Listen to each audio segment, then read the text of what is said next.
네, 방금 영상으로 보셨습니다만 교통법규 위반 차량을 골라서 고의로 사고를 내고 보험금을 타낸 일당이 잡혔어요. 네, 뭐 다른 것도 아니고 경찰이 순찰차 앞에서 바로 그랬단 말이죠. 갈수록 좀 대범해진다라는 생각이 들었습니다. 대범해지기도 하고 이게 이제 수법이 굉장히 또 점점 진화가 되고 있습니다. 네. 우리가 피해자가 되지 않기 위해서는 이 유형을 좀 알아봐야 될 텐데 오늘도 자세한 얘기 김지환 경제산업부 기자와 함께 나누겠습니다. 어서 오세요. 안녕하세요. 네, 아니 장기간이에요. 36차례에 걸쳐서 1억 6천만 원의 보험금을 이를테면 편취했습니다. 네? 그렇게 한 네, 거죠? 그렇습니다. 예. 그래서 네. 관련된 사고 영상을 저희가 준비해 봤는데요. 네. 영상 먼저 보시고 말씀드리겠습니다.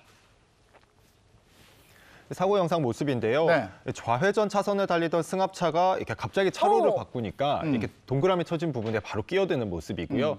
지금은 앞에 순찰차가 버젓이 있는데도 글쎄.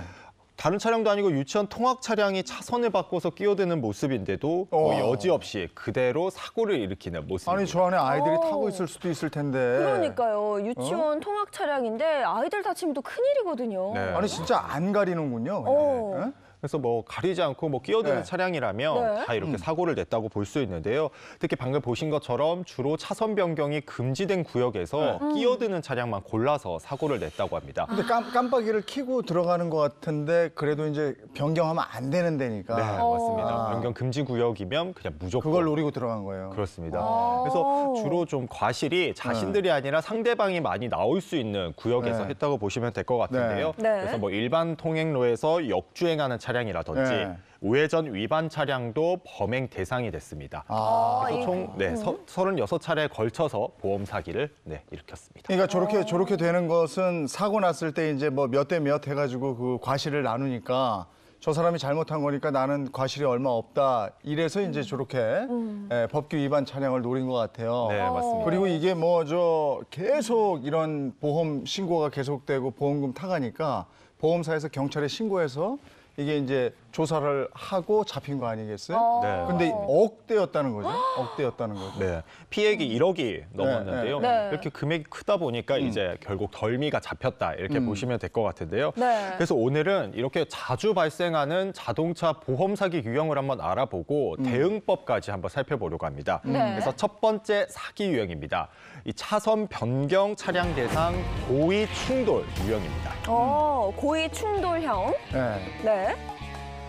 일부러 그러니까 가서 사고를 내고 보험금을 탄다라는 말씀이시죠? 그러니까 이렇게 내가 들어가려고 하는데 갑자기 어디선가 속도를 높여서 쫙 오면은 일단 그 의심을 해봐야 되는 건데. 네, 맞습니다. 딱 정확하게 짚어주셨어요. 네. 보통 이런 사고는 영상에서 보셨듯이 옆 차량이 차선을 변경하려고 하면 네. 갑자기 속도를 높여서 들어오는 유형이라고 맞아요. 볼 수 있습니다. 네. 그래서 이런 방식으로 보험 사기를 일으킨다 이렇게 보시면 되는데요. 네.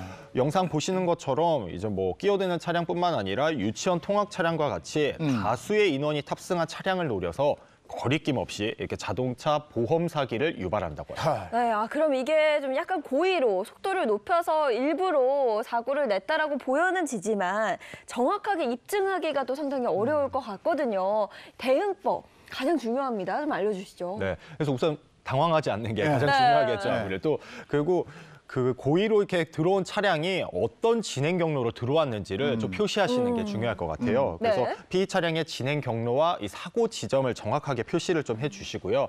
충돌 부위를 사진으로 여러 장 남겨두시는 것이 좋습니다. 여러 각도로. 그리고 주변에 혹시 목격자가 없는지 좀 살펴보신 다음에 이 목격자의 연락처 등을 좀 적극적으로 확보를 하셔서 사고 객관적인 증거를 모으셔야 하는데요.